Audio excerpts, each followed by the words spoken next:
A shipment of different coconut varieties will soon be imported to Grenada as the Ministry of Agriculture and Lands, Forestry and Marine Resources endeavors to resuscitate the local coconut industry. This undertaking is a component of the World Bank-funded Food Security Enhancement Program. Ahead of this initiative, the Ministry's Pest Management Unit partnered with the Caribbean Agricultural Research and Development Institute and the National Chronic Disease Commission to educate farmers on areas such as pest management, zeroing in on management, identification and control of pests and diseases in coconut production in Grenada. The aim is to improve the commercialization and industrialization of the industry. Chief Cultural Officer Thaddeus Peters reflected on past undertakings such as the coconut factory and coconut oil production, which contributed to the livelihoods of many rural communities, indicating that this program provides a good opportunity to restructure the industry. We know that it's a very versatile crop.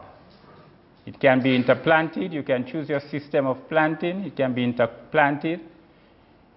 It can go into pure stand, which from these upcoming projects, we hope to have some more stands that we can say, well, we have a coconut plot. It provides stability to the rural economy and leads to economic growth in the country. The training was led by agronomist Troy Augustine, Senior Agricultural Officer within the Pest Management Unit, who explained the timeliness of the undertaking. So the idea of germplasm, where you can get seed nuts to expand as we continue forward, is critical, right? We need farmers to establish 1 acre, at least minimum. Dedicate that, intercrop it. If you know you have a wider space, you can intercrop other plants among it, which the Ministry of Agriculture can provide technical support. We want to work on that.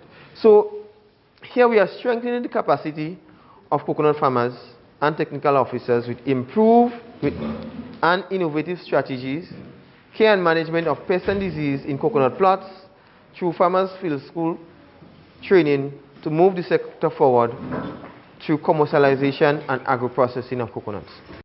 Apart from the impact of Hurricanes Ivan and Emily in 2004 and 2005 on Grenada's coconut industry, the crop was also affected by diseases and pest infestation. Traditionally, coconuts were harvested for oil, however, not in a structured manner. In more recent years, the coconut water industry was developed, increasing the need to cultivate more of the crop. Senior Agricultural Officer Kingsley Thomas said the new venture provides an opportunity to improve collaboration and restructuring of the industry. Pest Management Officer Francis Noel believes that through this initiative, stakeholders will have improved livelihoods. We had sweet potatoes. We're still looking at the white potatoes to start producing the white potatoes. Now we have coconuts. We have a few thousand seeds that are coming from Mexico that we are going to be planted out in the country, whether it's for water, whether it's for oil, different uses. Okay? So it is our responsibility to ensure that these projects are successful. And one of the ways that we can do that is providing you, the scientists, and the persons who actually be doing the work with the relevant technology and information so that you can do a successful job.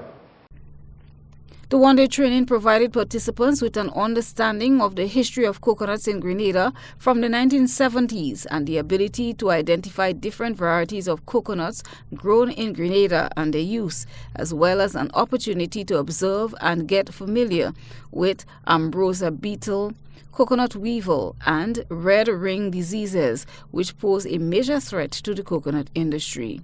Participants also discussed good agricultural practices, GAP, in pest and disease management of coconut production using biopesticides as a safe means of control. Christina John, GBN News.